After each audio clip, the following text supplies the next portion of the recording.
నమస్తే, welcome to BCN news. నా పేరు మానస. ముందుగా ముఖ్యాంశాలు. ప్రభుత్వం పేద కిడ్నీ రోగులకు ఉచితంగా డయాలసిస్ చేస్తుందన్న మంత్రి సత్యకుమార్ యాదవ్. ఒక్కో రోగికి ఏటా 86,000 ఖర్చు చేస్తున్నట్లు వెల్లడి. గత వైసీపీ ప్రభుత్వం రాష్ట్రంలోని రహదారుల అభివృద్ధిని పూర్తిగా గాలి కుదిలేసింది. తీవ్ర స్థాయిలో విమర్శలు గుప్పించిన మంత్రి బీసీ జనార్దన్ రెడ్డి. అసెంబ్లీ సాక్షిగా పచ్చి అబద్దాలతో చంద్రబాబు ప్రజలను వంచిస్తున్నారు. YCP MLA Tatiparthi Chandrasekhar fire.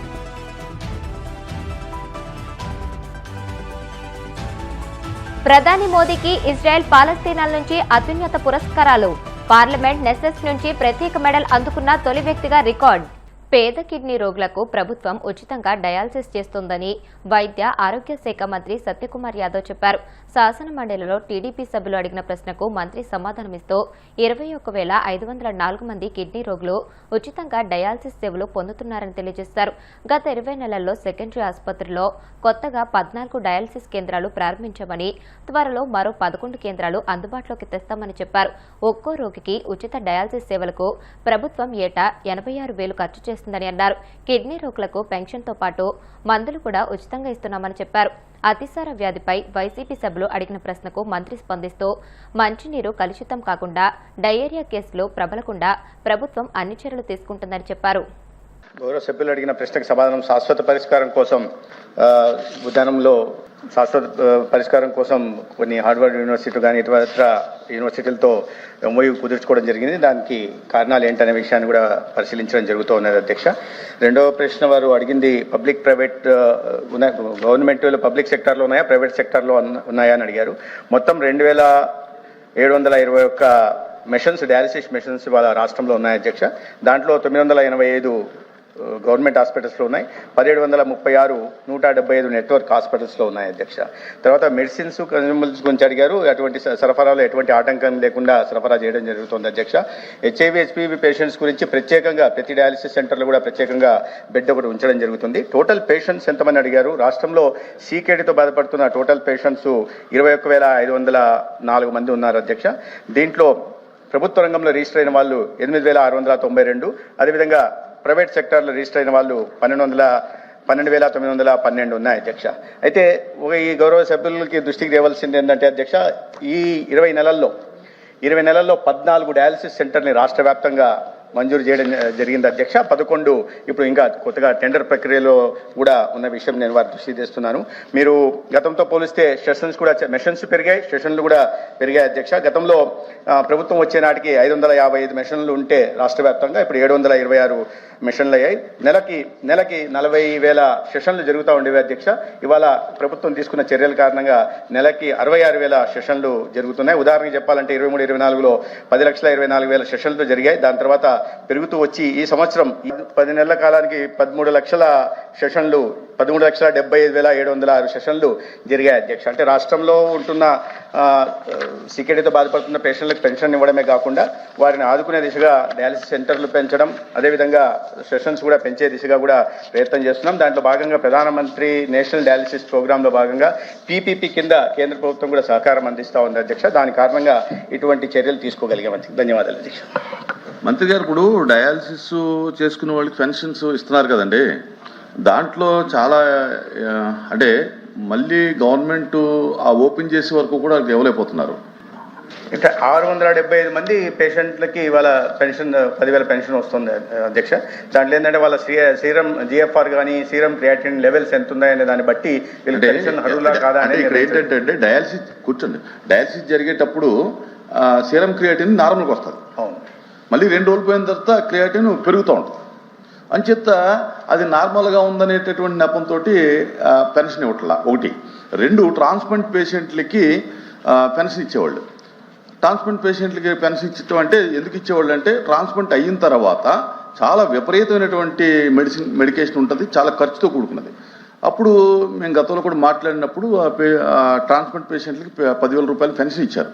ఈ గవర్నమెంట్ వచ్చిన తర్వాత ఏం చేస్తున్నారంటే ఆ క్రియాటిన్ చెక్ చేసుకు రమ్మంటున్నారు. ట్రాన్స్ప్లాంట్ అయిన తర్వాత ఖచ్చితంగా నార్మల్ ఉంటుంది.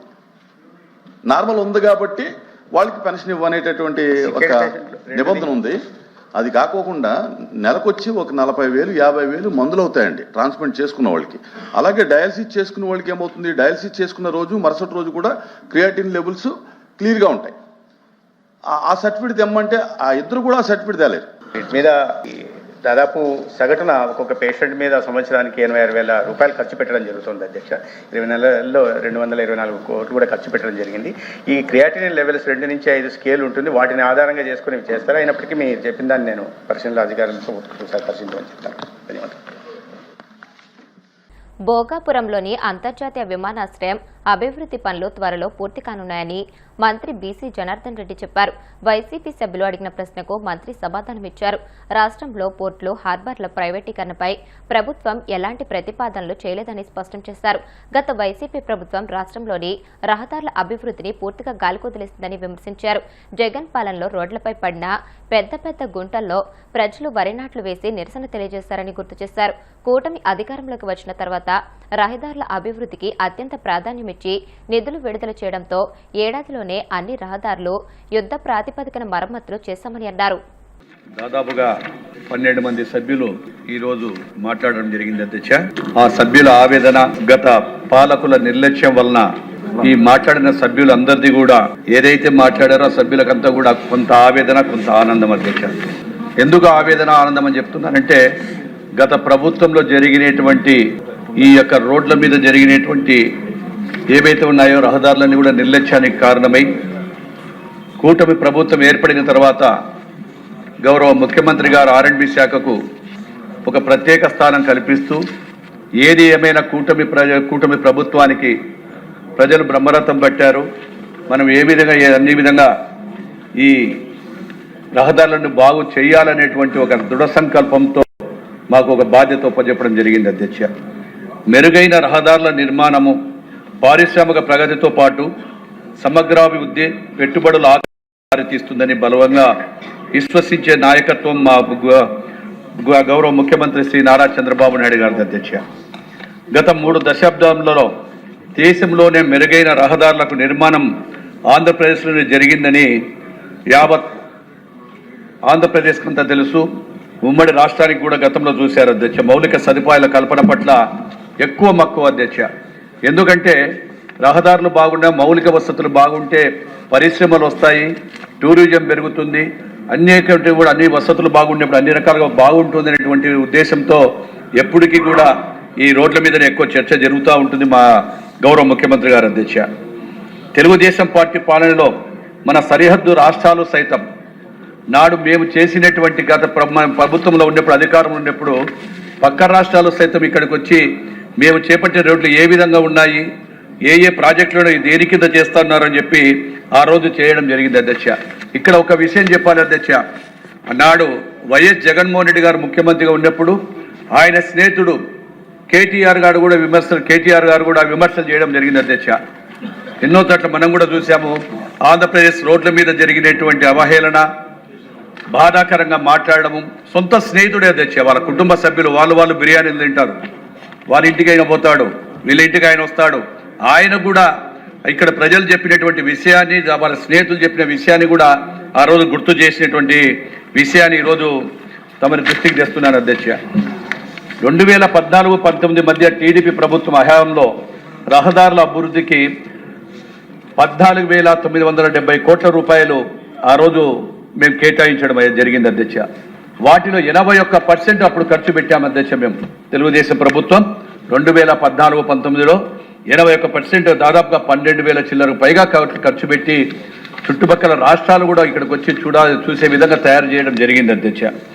గత 5 ఏళ్లలో రోడ్ల విషయం పక్కన పెడితే కనీసం పాత రోడ్లు ప్రతి 5 సంవత్సరాలకు ఒక్కసారి రెన్యువల్ చేయాలి అనేటువంటి ఆలోచనను కూడా పక్కన పెట్టి ఏ రోడ్లను కూడా పట్టించుకోకపోవడం జరిగిందని కూడా ఈ విధంగా చెప్తున్నాను అధ్యక్ష. మీకు రాష్ట్రం మొత్తంలో 45,305 కిలోమీటర్లు R&B రహదారులు ఉండగా కూటమి ప్రభుత్వం అధికారం చెప్పేబట్టినప్పటికీ దాదాపుగా 23,000 కిలోమీటర్లు రహదారులు కూడా గుంతలమయమై వెహికల్ మూవ్మెంట్ లేకుండా మనుషులు కూడా నడవలేనటువంటి పరిస్థితి తీసుకొచ్చినటువంటి ఘనత వైఎస్ఆర్ పార్టీ అధ్యక్ష. వాళ్ళు చేసిన పాపాలే అధ్యక్ష ఇవన్నీ కూడా. అదేవిధంగా ఏవైతే గాలికు చేసినారో ఆ రోడ్లన్నీ కూడా ఈరోజు భారమై మాకు ఆర్థికంగా ఇబ్బంది ఉన్నప్పటికీ కూటమి ప్రభుత్వానికి అఖండమైన మెజార్టీ ఇచ్చారు. వారికి ఇంపార్టెంట్ ఇవ్వాలని చెప్పే ఉద్దేశంతోనే మా గౌరవ ముఖ్యమంత్రి గారు కూడా రివ్యూ చేసిన ప్రతి ఒక్కటి కూడా 10 రోజులకు 15 రోజులకు రివ్యూ చేసినా కానీ కూడా ఎంత పర్సెంటేజ్ రోడ్లు అయినాయని కూడా అడుగుతా ఉన్నారు అధ్యక్ష. కడప జిల్లా పులివెందుల్లోని బాకరాపురంలో ఉన్న క్యాంపు కార్యాలయంలో మాజీ ముఖ్యమంత్రి వైసీపీ అధినేత వైఎస్ జగన్ కార్యకర్తలు, ప్రజలు, నేతలు, అభిమానులతో మమేకమయ్యారు. వారి బాధలు, కష్టాలు, సమస్యలు వింటూ నేనున్నానంటూ భరోసాతో పాటు ధైర్యాన్ని కల్పించారు. వివిధ ప్రాంతాల నుంచి వచ్చిన వారిని ఆప్యాయంగా పలకరించి యోగక్షేమాలు తెలుసుకుని వారి సమస్యలు ఓపికగా విని వారికి భరోసా కల్పించారు. ఎవరూ అధైర్యపడొద్దని, మంచి రోజులు వస్తాయని, సమస్యలు శాశ్వతం కాదని, త్వరలోనే మన ప్రభుత్వం మళ్లీ వస్తుందని, అప్పుడు అందరికీ మంచి జరుగుతుందని చెప్పారు. ప్రజాస్వామ్య దేవాలయమైన అసెంబ్లీని చంద్రబాబు అబద్దాల వేదికగా మార్చేశారని వైసీపీ ఎమ్మెల్యే తాటిపర్తి చంద్రశేఖర్ ధ్వజమెత్తారు. తాడేపల్లిలోని వైసీపీ కేంద్ర కార్యాలయంలో మీడియాతో మాట్లాడిన ఆయన కూటమి ప్రభుత్వం అనుసరిస్తున్న ప్రజా వ్యతిరేక విధానాలు, లడ్డూ వివాదం వ్యవహారంపై విమర్శలు గుప్పించారు. అడ్డు అదుపు లేకుండా అసెంబ్లీని అడ్డాగా చేసుకుని ఏమాత్రం తన దగ్గర ఆధారం లేకుండా, ఏమాత్రం సిగ్గుపడకుండా, ఏమాత్రం ఆ దేవదేవుడి మీద భక్తి లేకుండా, భయం లేకుండా ప్రజాస్వామ్య దేవాలయం అని చెప్పేటటువంటి అసెంబ్లీ సాక్షిగా అడ్డగోలుగా మాట్లాడినటువంటి అసత్యాల గురించి ఒకసారి ఈరోజు చర్చించుకోవాలని మీ ముందుకొచ్చాం. ఈ అసత్యాల మూల విరాట్, ఇతనికి తోడుగా ఇంకొక 2 అసత్యాల కిరీటదారులు. ఒకరేమో ఊసర వెళ్లి కూడా ఈ పవన్ కళ్యాణ్ గారి పర్ఫార్మెన్స్ ని చూసి ఊరేసుకుంటది. అయ్యా, నేను కూడా ఇన్ని వేషాలను మార్చలేకపోతున్నాను, ఇంత త్వరగా ఈ పెద్ద మనిషి ఎలా మారుస్తాడు అని ఊసర వెళ్లి కూడా సిగ్గుపడేలాగా రోజుకొక మాట, పూటకొక వేషం, ఈ రకంగా మాట్లాడుతూ అసెంబ్లీ సాక్షిగా వారు నిన్న నేను అసలు జగన్మోహన్ రెడ్డి గారిని ఏమనలేదు, తిరుమల తిరుపతి దేవస్థానం గురించి, ఆ కల్తీ గురించి వారి పేరు ప్రస్తావించలేదని ఆ పవన్ కళ్యాణ్ గారు మాట్లాడతారు.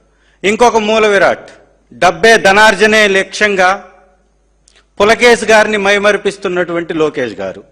మనం విన్నా, ఎప్పుడో చరిత్రలో చూసాం, పులకేశ్ అనేటటువంటి ఒక రాజు ఉండేవాడు.